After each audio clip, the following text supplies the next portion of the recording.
Bonjour, bienvenue à cette troisième capsule, la dernière du premier plan de travail, qui va parler maintenant des nombres carrés de la racine carrée. Donc, on va regarder rapidement de quoi on parle ici, puis je vais faire quelques exemples avec vous. Alors, un nombre carré, c'est un nombre qui est affecté de l'exposant 2. C'est un nombre, on appelle ça un nombre carré parce qu'on est capable de le représenter à l'aide d'un carré, donc d'un nombre de carrés qui forment un plus grand carré. Donc ici, je viens d'illustrer 4, qui est aussi un carré. Et puis 4, c'est bel et bien le résultat de 2 exposant 2. Je pourrais faire la même chose avec 9, qui est le résultat d'un carré de dimension 3 par 3.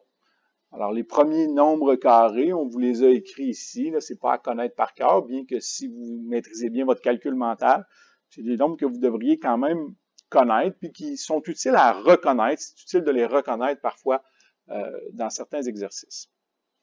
Ce qui va être vraiment nouveau pour nous, ça va être ce qu'on appelle la racine carrée.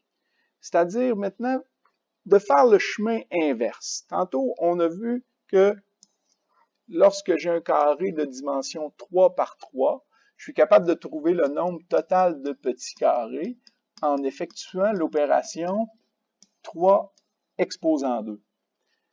Mais si au contraire, je connais le nombre de petits carrés dans un grand carré et que je veux retrouver ces dimensions, bien, on va utiliser un opérateur qu'on appelle la racine carrée.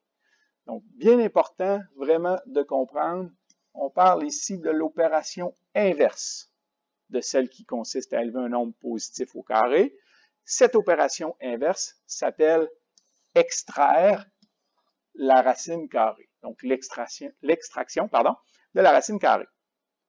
Le symbole de cette opération est celui-ci que vous trouvez sur la calculatrice. Et on va parler ici d'un radical, ou parfois on appelle ça tout simplement une racine carrée.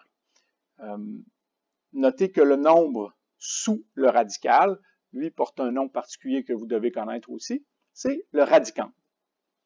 Alors, on a quelques exemples ici, que je regarde avec vous.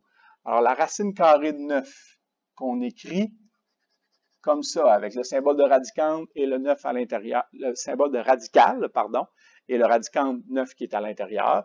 Donc, racine carrée de 9 ici, qui est égale à 3. Et pourquoi on peut dire ça? Bien, simplement parce que 3 à la 2 est égal à 9.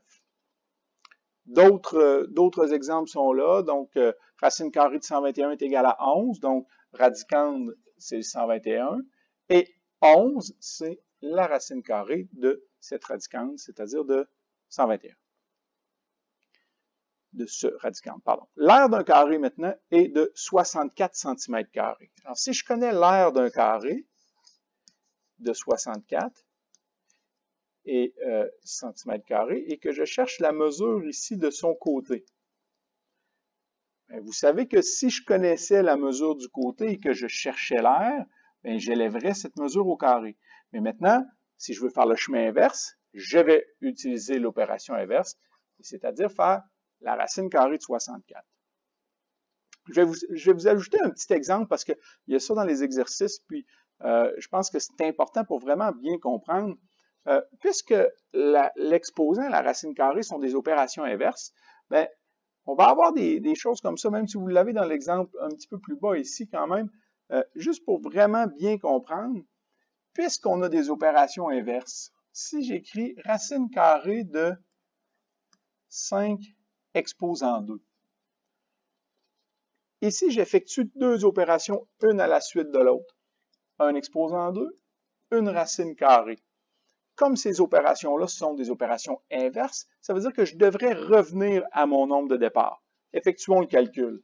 5 à la 2 va me donner 25. Donc, je vais avoir la racine carrée de 25.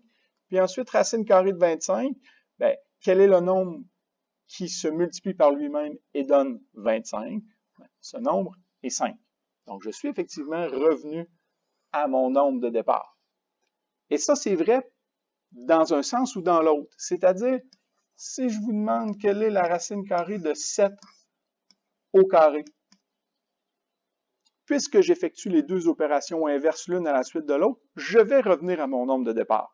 Et ça, même si, lorsque je calcule racine carrée de 7, la racine carrée de 7, dans sa tête, c'est plutôt difficile. On va devoir utiliser la calculatrice. Ça va nous donner un nombre parmi les nombres que j'appelle affectueusement les nombres dégueulasses, parce qu'ils ont une infinité de chiffres après la virgule, donc pas intéressant. Par contre, je sais que si je prends la racine carrée et qu'ensuite j'élève à l'exposant 2, je vais revenir à mon nombre de départ, c'est-à-dire je vais revenir à 7. Donc ça, c'est une compréhension de la racine du radical qui serait important d'avoir. Je termine avec l'exemple, principalement l'exemple 1. L'exemple 2, ici, là, peut-être un petit peu difficile, donc je ne voudrais pas passer trop de temps là-dessus. Si vous avez plus de difficultés avec ça, là, on va revenir un petit peu plus tard dans ce chapitre où on va traiter d'algèbre. Je regarde les exemples ici un petit peu plus simples. Racine carrée de 9.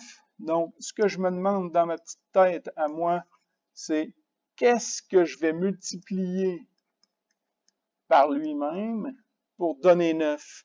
Quel est le nombre que je dois multiplier par lui-même pour donner 9? Ben, en fait, pour ceux qui suivent très très bien, il existe